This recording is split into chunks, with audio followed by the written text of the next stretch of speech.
In the beginning of this telling, imagine a gathering beneath a sky that stretches wider than the eye can hold, a sky that carries both the hush of dawn and the weight of eternity. The voice that speaks is not merely a voice of man, nor only of angel, but of a messenger chosen to carry words across the threshold of heaven and earth. And so the people draw near, some with hearts full of faith, others with questions unspoken, yet all drawn by an unseen thread of light, a thread that pulls them to listen, to sit close, and to be awakened. My beloved ones, the voice begins, firm yet gentle, deep yet tender, echoing like the sound of water rushing over ancient stone. Hear this story, for it is not only about days that have been but also about the hours you walk in now, and the moments yet to come. It is the story of how heaven leans close to earth, how the Most High watches over His children, and how the great Archangel Michael, defender of truth and bearer of the sword of light, rises again and again to shield you from the shadows that try to claim your joy.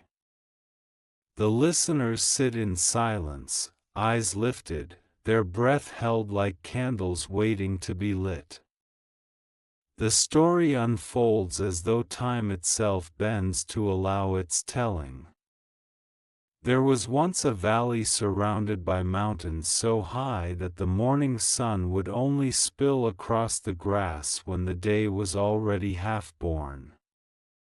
In this valley lived people who knew both laughter and sorrow, who worked with their hands, who carried burdens in their hearts, and who often wondered if heaven remembered them.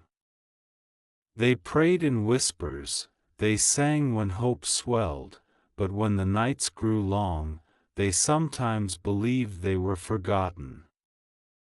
And in those hours of doubt, shadows crept closer, whispering lies, weaving nets of fear, convincing some that they were alone. But heaven never forgets. God, who set the stars in their courses and carved rivers to dance through the earth, does not abandon even the smallest breath of life. And when those prayers rose like smoke into the unseen, He listened.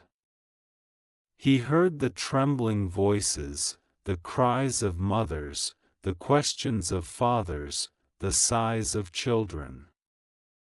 And He sent His light into their midst. That light came not in thunder, nor in fire, but in the presence of an archangel, mighty and radiant, clothed not in the armor of men but in the brilliance of God's own truth.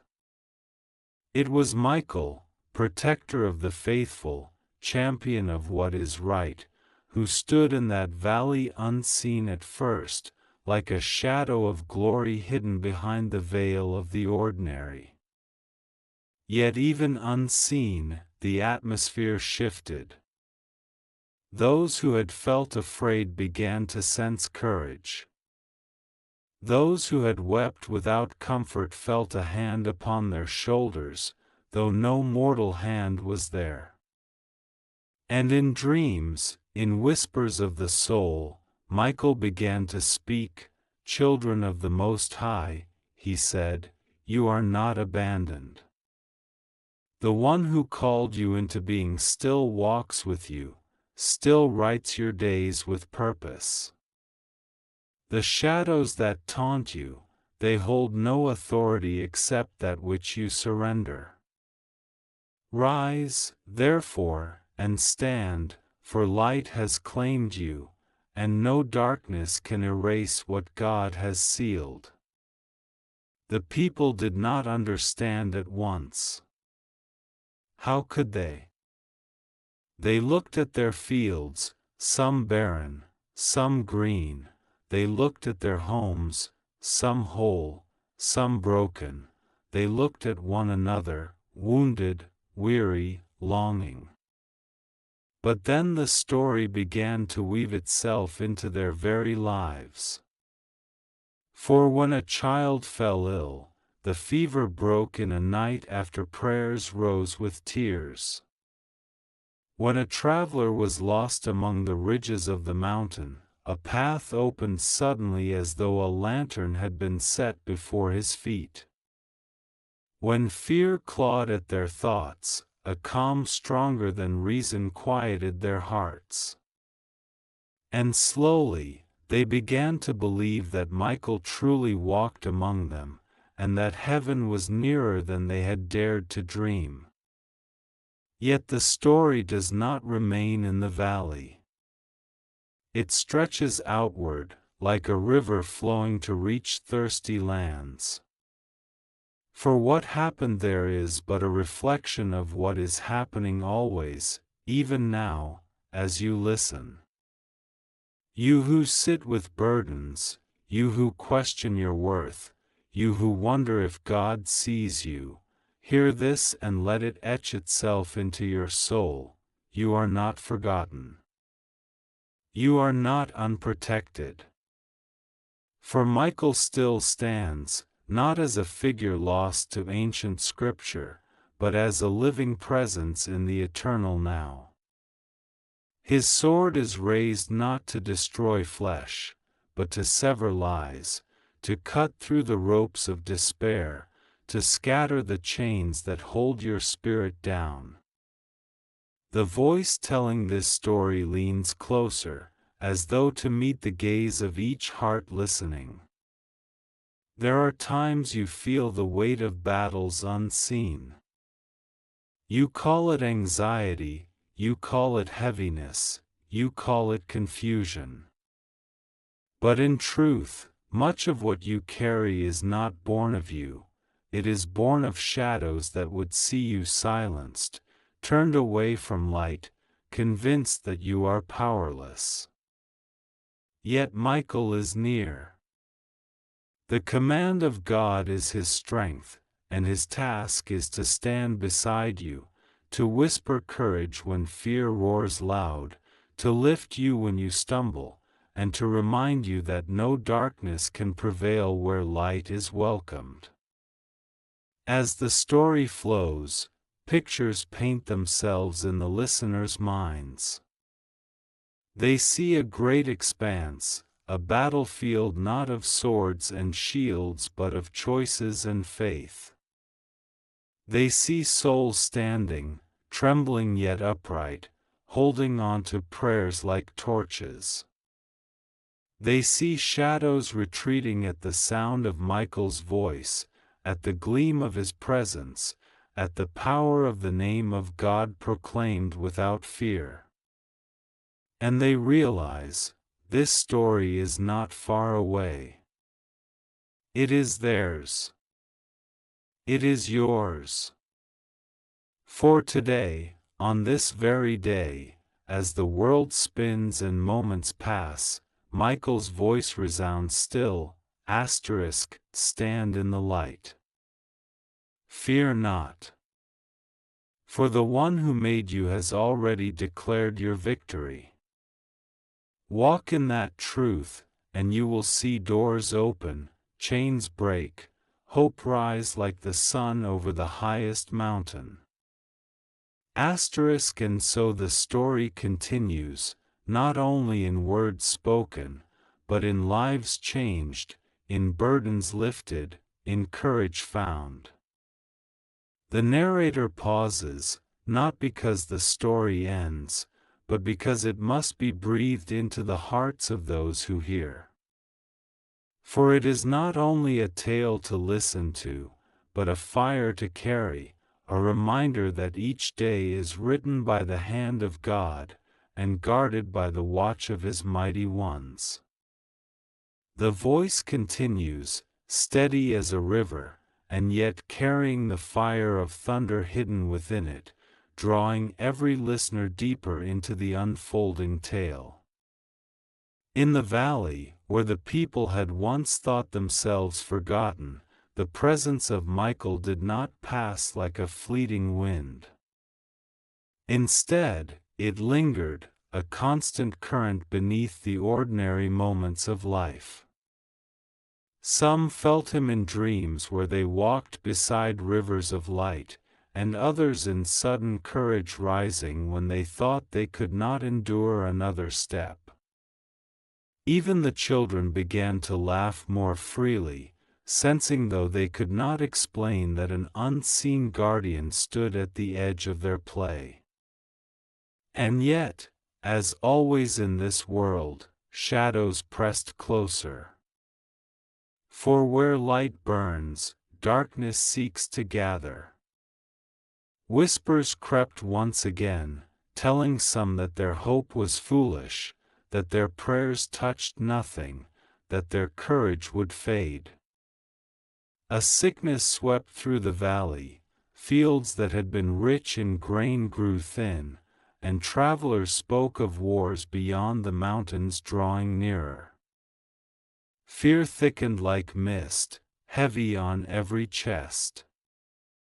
But one night, as the stars stretched across the sky in silver fire, a young man named Elias, burdened with questions, wandered to the edge of the valley. His heart was restless. He had seen the miracles, had felt the strange calm, but still he doubted. Why would heaven bother with a place so small, with people so easily broken? As he stood beneath the stars, he cried aloud, "If you see us, if you are truly with us, show me.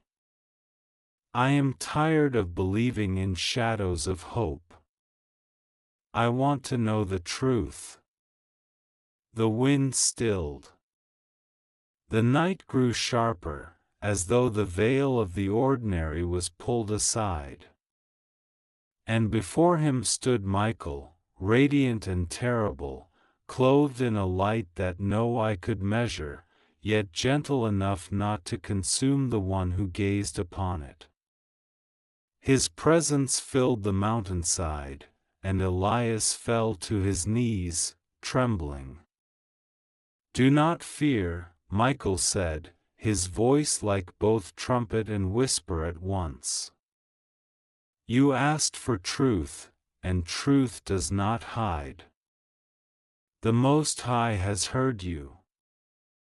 You wonder why heaven bends low to earth, why God should care for such as you.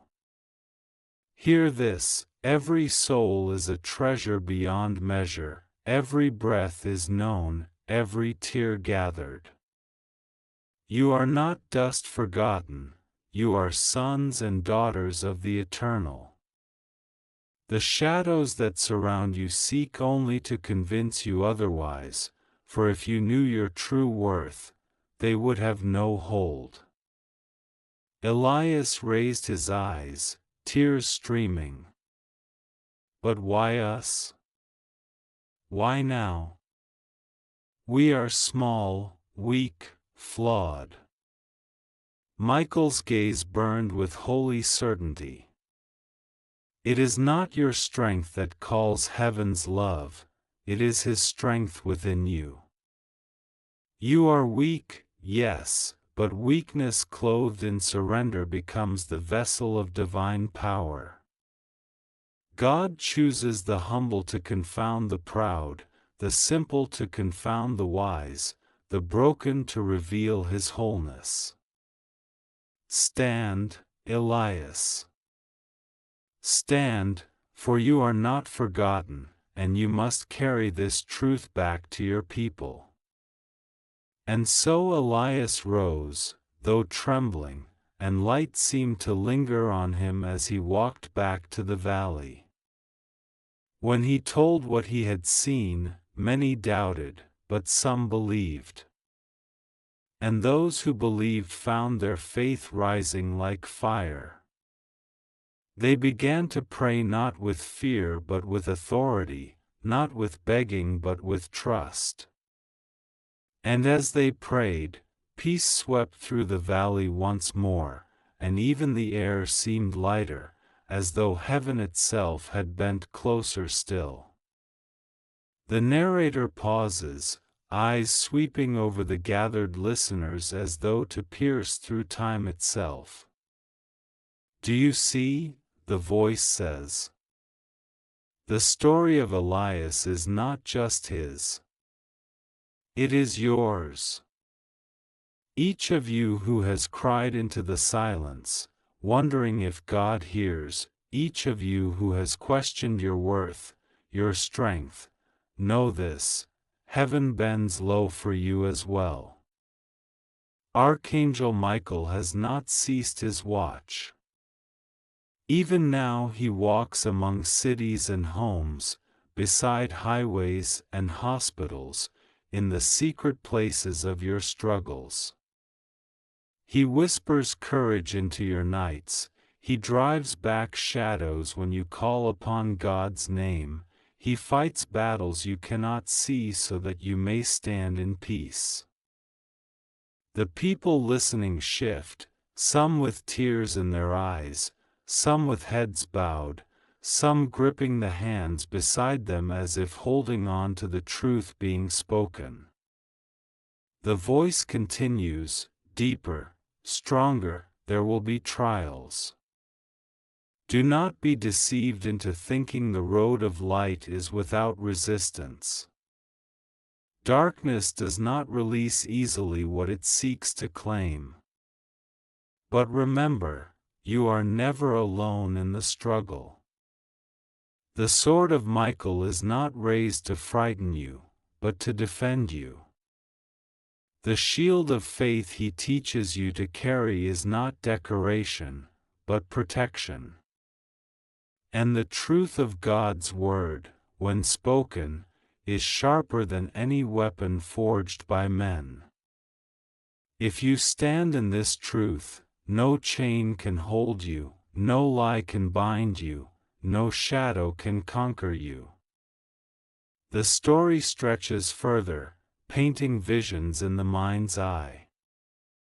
It speaks of a day when storms swept across the valley, tearing roofs, flooding paths, shaking the courage of all who lived there.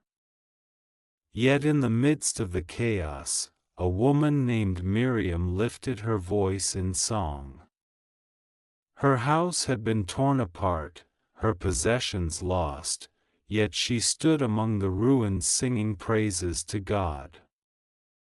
And those who heard her thought her mad, until they, too, felt their fear lifting, replaced by an unexplainable strength. The storm raged, but their spirits did not crumble. And when the storm passed, they rebuilt not with despair but with determination, saying, "If God is with us, then no storm shall end us." Michael had stood among them then, unseen but mighty, giving courage to one so that many would rise. And again the voice leans close to the listeners of now. Perhaps your storm is not of wind and rain, but of bills unpaid, of bodies aching, of relationships breaking, of loneliness that gnaws like hunger. Hear me, the same presence that stood with Miriam stands with you. The same courage that filled her song can fill your breath.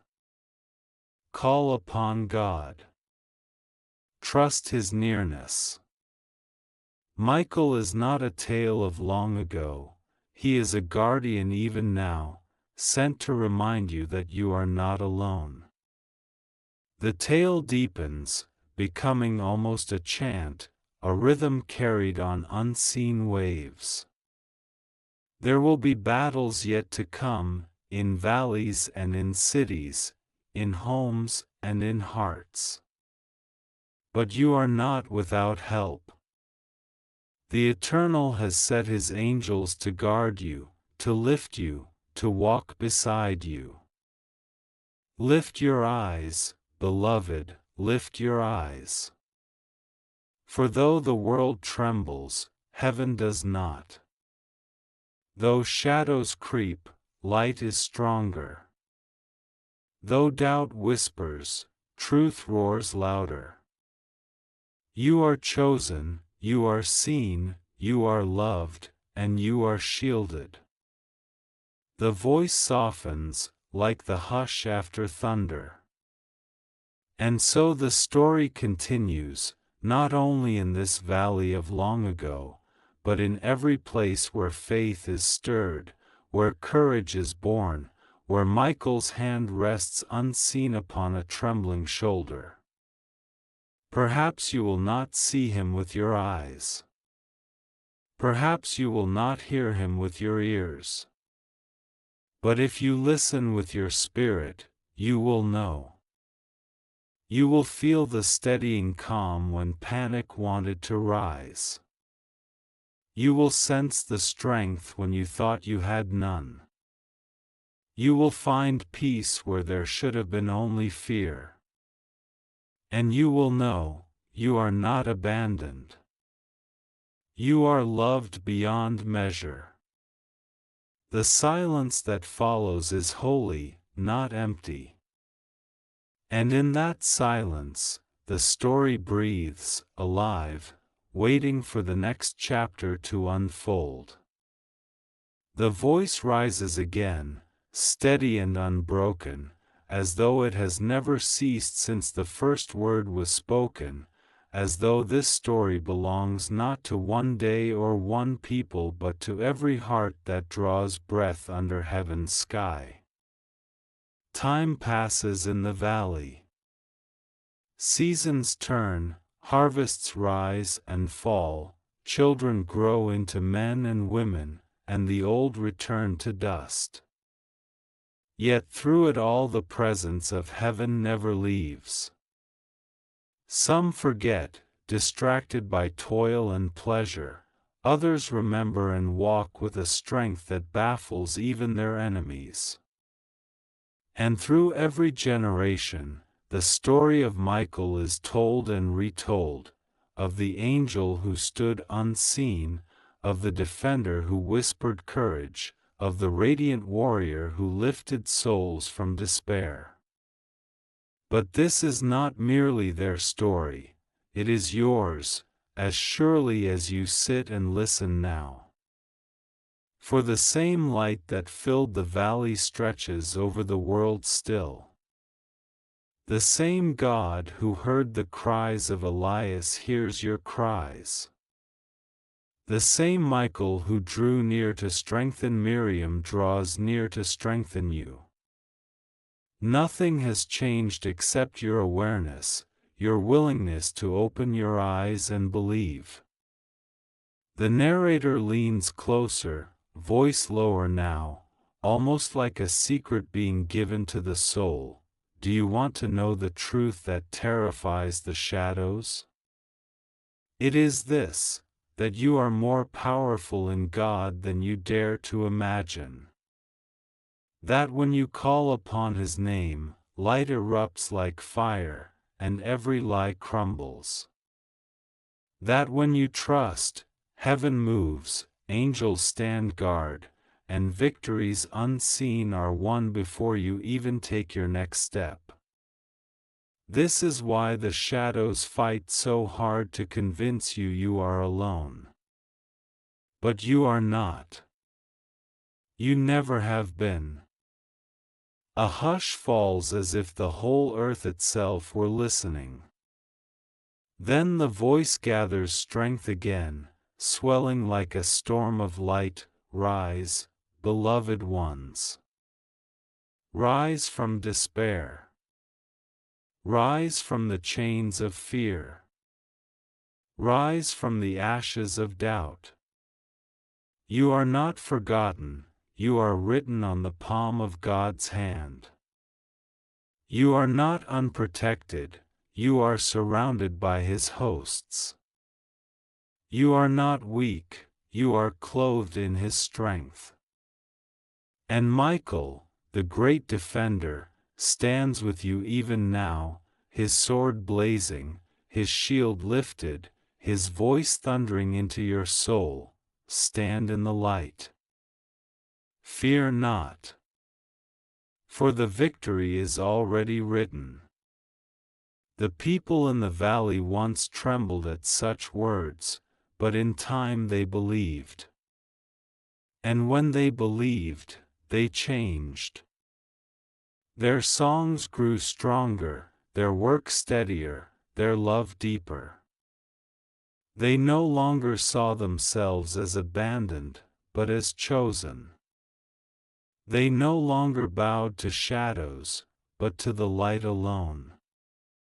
And the valley, once heavy with fear, became a beacon, a place where travelers paused and said, "Here is peace. Here, God dwells." So it shall be with you, if you dare to believe the story is not distant history but living truth. You, too, can become a beacon.